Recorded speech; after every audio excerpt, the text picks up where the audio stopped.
Hi ಎಲ್ರಿಗೂ ನಮಸ್ಕಾರ. Welcome to Pradesh home and creativity. ಇವತ್ತಿನ ವಿಡಿಯೋದಲ್ಲಿ ತುಂಬಾ ಸ್ಪೆಷಲ್ ಆಗಿರ್ತಕ್ಕಂಥ ಹಾಗೆ ತುಂಬ ಟೇಸ್ಟಿಯಾಗಿರ್ತಕ್ಕಂಥ ಒಂದು ಸ್ಪೆಷಲ್ ಮಿಕ್ಸ್ಚರ್ ರೆಸಿಪಿ ಶೇರ್ ಮಾಡ್ತಾ ಇದ್ದೀನಿ. ದೀಪಾವಳಿ ಸ್ಪೆಷಲ್ಲು, ಹಾಗೆ ಎಲ್ರಿಗೂ ಇಷ್ಟ ಆಗುತ್ತೆ ವಿಡಿಯೋ ಅಂತ ಅಂದ್ಕೊಂಡಿದ್ದೀನಿ. ತುಂಬಾ ಚೆನ್ನಾಗಿರುತ್ತೆ. ಆಲೂಗಡ್ಡೆಯಿಂದ ಮಾಡ್ತಕ್ಕಂಥ ಮಿಕ್ಸ್ಚರ್ ರೆಸಿಪಿ. ಹಾಗೆ ಆಲೂಗಡ್ಡೆಯಿಂದ ಮಾಡಿರೋದು ಅಂತ ಅನಿಸೋದೇ ಇಲ್ಲ. ಈ ಮಾರ್ಕೆಟ್ನಲ್ಲೆಲ್ಲ ಸಿಗೋ ಥರ ಹಲ್ದಿರಾಮ್ ಸ್ಪೆಷಲ್ ಮಿಕ್ಸ್ಚರ್ ಬರುತ್ತಲ್ಲ, ಅದೇ ಥರ ಸೇಮು ಡ್ರೈ ಫ್ರೂಟ್ಸ್ ಎಲ್ಲ ಹಾಕಿ ಮಾಡೋದ್ರಿಂದ ಅದೇ ಥರ ಇರುತ್ತೆ. ಹಾಗಿದ್ರೆ ಹೇಗೆ ಮಾಡೋದು ಅಂತ ನೋಡ್ಕೊಂಡು ಬರೋಣ. ಮೊದಲಿಗೆ ನಾನಿಲ್ಲಿ ಒಂದು 3 ದಪ್ಪು ಸೈಜಿಂದ ಆಲೂಗಡ್ಡೆ ತೊಗೊಂಡಿದ್ದೀನಿ. ಒಂದು 1/4 kg ಸ್ವಲ್ಪ ಜಾಸ್ತಿ ಇದೆ. ಇದನ್ನು ನಾನು ಫಸ್ಟೇ ಸಿಪ್ಪೆನೆಲ್ಲ ಈ ಥರ ರಿಮೂವ್ ಮಾಡ್ಕೊತಾ ಇದ್ದೀನಿ. ಫಸ್ಟು ಸಿಪ್ಪೆ ಎಲ್ಲ ತೆಕ್ಕೊಂಡು ಆಮೇಲೆ ಈ ಥರ ನೀರಿನಲ್ಲಿ ಹಾಕ್ಕೊಂಡು ತೊಳ್ಕೊತಾ ಇದ್ದೀನಿ.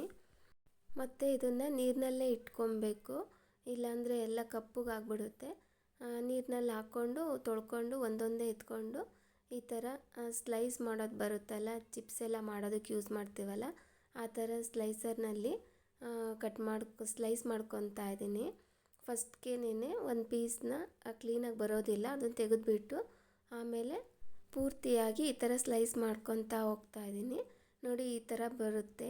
ನಾವು ಸ್ಲೈಸರ್ನ ಫುಲ್ಲು ಸ್ಲ್ಯಾಂಟಾಗಿ ಇಟ್ಕೊಬಾರ್ದು, ಸ್ವಲ್ಪ ಡೌನ್ ಮಾಡ್ಕೊಬೇಕು. ಫುಲ್ಲು ಸ್ಲ್ಯಾಂಟಾಗಿ ಇಟ್ಕೊಂಡ್ರೆ ಚಿಪ್ಸ್ಗೆಲ್ಲ ಸ್ಲೈಸ್ ಮಾಡ್ತೀವಲ್ಲ, ಆ ಥರ ತಿನ್ನಕ್ಕೆ ಬರುತ್ತೆ. ತುಂಬ ತೆಳುವಾಗಬಾರ್ದು, ಚೆನ್ನಾಗಿರೋದಿಲ್ಲ. ಸ್ವಲ್ಪ ದಪ್ಪಗೆ ಇರಬೇಕು. ಅದಕ್ಕೆ ಈ ಥರ ಸ್ವಲ್ಪ ಡೌನ್ ಮಾಡಿಕೊಂಡು ಈ ಥರ ಸ್ಲೈಸ್ ಮಾಡಿಕೊಂಡ್ರೆ ನೀಟಾಗಿ ಬರುತ್ತೆ. ನೋಡಿ, ಇವಾಗ ಎಲ್ಲ ಸ್ಲೈಸ್ ಮಾಡಿ ಆಗಿದೆ. ನೋಡಿ, ಇಷ್ಟು ತಿಕ್ನೆಸ್ ಇದ್ದರೆ ಸರಿ ಹೋಗುತ್ತೆ. ತುಂಬ ತೆಳುವಾದರೆ ಚೆನ್ನಾಗಿರೋದಿಲ್ಲ. ಇವಾಗ ನಾನು ಅದನ್ನೆಲ್ಲನ ಒಂದ್ರ ಮೇಲೊಂದು ಜೋಡಿಸಿ ಇಟ್ಕೊಂಡಿದ್ದೀನಿ. ಇದನ್ನು ಚಿಕ್ಕ ಚಿಕ್ಕದಾಗಿ ಕಟ್ ಮಾಡ್ಕೊಬೇಕಾಗುತ್ತೆ, ಅದಕ್ಕೆ ಈ ಥರ ಜೋಡಿಸ್ಕೊಂಡಿದ್ದೀನಿ. ಈ ಥರ ಎಷ್ಟಾಗುತ್ತೋ ಅಷ್ಟು ಒಂದ್ರ ಮೇಲೊಂದು ಜೋಡಿಸ್ಕೊಂಡ್ರೆ ಕ್ವಿಕ್ಕಾಗಿ ಈ ಥರ ಕಟ್ ಮಾಡ್ಕೊಬೋದು, ಲೇಟ್ ಆಗೋದಿಲ್ಲ. ನೋಡಿ, ಈ ಥರ ಚಿಕ್ಕ ಚಿಕ್ಕದಾಗಿ ಕಡ್ಡಿ ಥರ ಈ ಥರ ಕಟ್ ಮಾಡ್ಕೊಂಡಿದ್ದೀನಿ ನಾನಿಲ್ಲಿ. ಎಷ್ಟಾಗುತ್ತೋ ಅಷ್ಟನ್ನು ಸೇರಿಸ್ಕೊಂಡು ಕಟ್ ಮಾಡ್ಕೊಳ್ಳೋದಷ್ಟೇ. ಅದನ್ನು ಕಟ್ ಮಾಡಿದ್ದಾದಮೇಲೆ ಅದನ್ನು ಸಹ ಕಟ್ ಮಾಡ್ಕೊತಾನೆ ಈ ಥರ ನೀರಿನಲ್ಲಿ ಹಾಕ್ಕೊಬೇಕು, ಇಲ್ಲಾಂದರೆ ಎಲ್ಲ ಡಾರ್ಕ್ ಆಗಿಬಿಡುತ್ತೆ.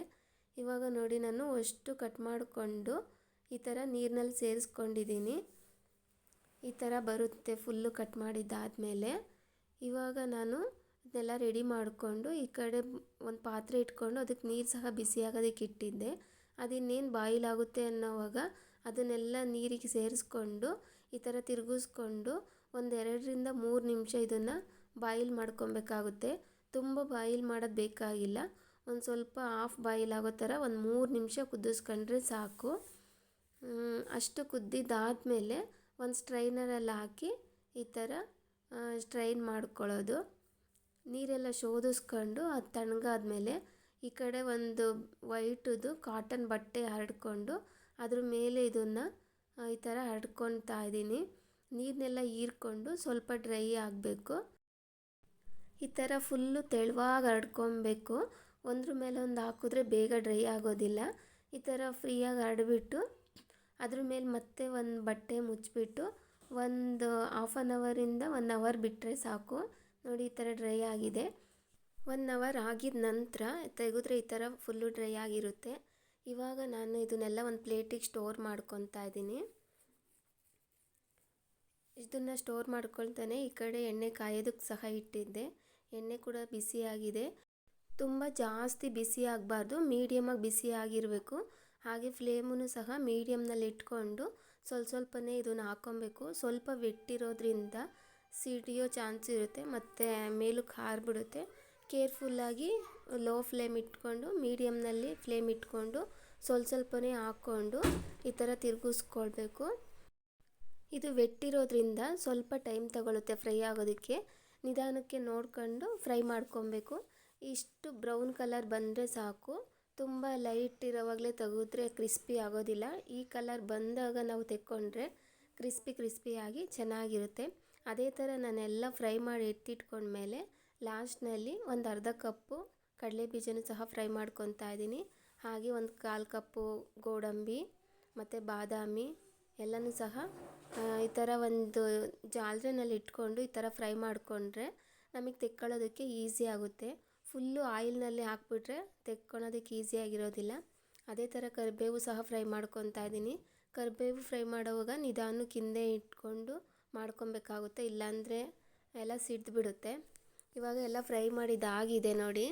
ಈ ಥರ ಫ್ರೈ ಮಾಡ್ಕೊಂಡು ಒಂದು ಬೌಲಲ್ಲಿ ಹಾಕ್ಕೊಂಡಿದ್ದೀನಿ. ಈ ಥರ ಬ್ರೌನ್ ಕಲರ್ ಆದಾಗಲೇ ನಾವು ತೆಕ್ಕೊಬೇಕಾಗುತ್ತೆ ಕರಿಯುವಾಗ. ಆ ಥರ ಮಾಡಿದಾಗ ಮಾತ್ರ ಈ ಥರ ಕ್ರಿಸ್ಪಿಯಾಗಿ ಬರುತ್ತೆ, ಇಲ್ಲಾಂದರೆ ಎಲ್ಲ ಮೆತ್ತಗಾಗಿಬಿಡುತ್ತೆ, ಚೆನ್ನಾಗಿರೋದಿಲ್ಲ. ಇವಾಗ ನಾನು ಇದಕ್ಕೆ 1 ಸ್ಪೂನ್ನಷ್ಟು ರೋಸ್ಟ್ ಮಾಡಿ ಇಟ್ಕೊಂಡಿರ್ತಕ್ಕಂಥ ಜೀರಾ ಪೌಡ್ರು, 1/4 ಸ್ಪೂನಷ್ಟು ಪೆಪ್ಪರ್ ಪೌಡ್ರು, 1 ಸ್ಪೂನ್ ಪೂರ್ತಿಯಾಗಿ ರೆಡ್ ಚಿಲ್ಲಿ ಪೌಡ್ರು, ಹಾಗೆ ಒಂದು ಅರ್ಧ ಸ್ಪೂನು ಅಥವಾ 1 ಸ್ಪೂನು ರುಚಿಗೆ ತಕ್ಕಷ್ಟು ಉಪ್ಪು ಮತ್ತು ಒಂದು ಅರ್ಧ ಸ್ಪೂನ್ನಷ್ಟು ಚಾಟ್ ಮಸಾಲನೂ ಸಹ ಸೇರಿಸ್ಕೊಂಡು ಚೆನ್ನಾಗಿ ಈ ಥರ ವಿಡಿಯೋದಲ್ಲಿ ತೋರಿಸ್ತಾ ಇದ್ದೀನಲ್ಲ ಆ ಥರ ಮಿಕ್ಸ್ ಮಾಡ್ಕೊಂಡಿದ್ದೀನಿ.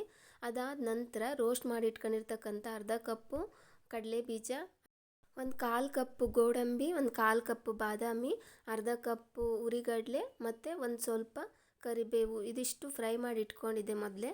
ಅದನ್ನು ಸಹ ಎಲ್ಲ ಸೇರಿಸ್ಕೊಂಡು ಈ ಥರ ಚೆನ್ನಾಗಿ ಇನ್ನೊಂದು ಸಲ ಮಿಕ್ಸ್ ಮಾಡ್ಕೊತಾ ಇದ್ದೀನಿ. ತುಂಬ ಜಾಸ್ತಿ ಮಾಡೋದು ಬೇಡ, ಮಿಕ್ಸ್ ಆಗೋವಷ್ಟು ಮಾಡಿಕೊಂಡ್ರೆ ಸಾಕು, ಇಲ್ಲಾಂದರೆ ಕ್ರಿಸ್ಪಿ ಆಗಿರೋದ್ರಿಂದ ಎಲ್ಲ ಪುಡಿ ಆಗಿಬಿಡುತ್ತೆ. ನೋಡಿ ಇವಾಗ ಎಲ್ಲ ರೆಡಿ ಆಗಿದೆ.